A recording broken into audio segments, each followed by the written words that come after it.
Complete shutdown, Bangla blocked কিংবা long মার্চের মতো গুরুত্বপূর্ণ কর্মসূচিগুলোর ঘোষণাটা কিভাবে হলো, ডিসিশনটা কিভাবে হলো। জুলাই, মাতৃভূমি অথবা মৃত্যু, এই বইটি মূলত আমার জুলাই গণঅভ্যুত্থানের যেই ব্যক্তিগত অভিজ্ঞতা এবং জুলাই গণঅভ্যুত্থানের অনেকগুলো গুরুত্বপূর্ণ ডিসিশন নেয়ার যে প্রক্রিয়া এবং আমার একান্তই ব্যক্তিগতভাবে আমি ঠিক যেভাবে এক্সপিরিয়েন্স করেছি জুলাই গণঅভ্যুত্থানকে, সেই ইতিহাস তুলে ধরার চেষ্টা করেছি। সময় স্বল্পতার কারণে অনেক ডিটেইলডভাবে বইটি লেখার ইচ্ছা থাকলেও সেটা করতে পারিনি।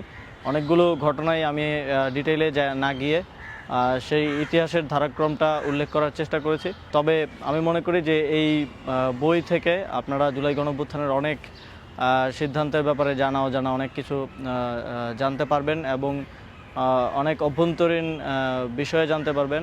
এবং আমি চাই যে জুলাই গণঅভ্যুত্থানে যারাই ছিলেন, কি রোল থেকে শুরু করে যারা বিভিন্ন জায়গায় ফাইট করেছেন, বিভিন্ন এলাকায় আন্দোলনকে সংগঠিত করেছেন, সবাই আপনাদের ইতিহাসগুলো আপনাদের চোখে জুলাইকে কিভাবে দেখেছেন সেটা লিখবেন এবং এই জুলাই গণঅভ্যুত্থানকে বাংলাদেশের মানুষের জন্য, পরবর্তী প্রজন্মের জন্য আমরা যেন সংরক্ষিত করে রেখে যেতে পারি, জুলাই গণঅভ্যুত্থানের ইতিহাসকে যেন আমরা পরবর্তী প্রজন্মের কাছে প্রেজেন্ট করতে পারি।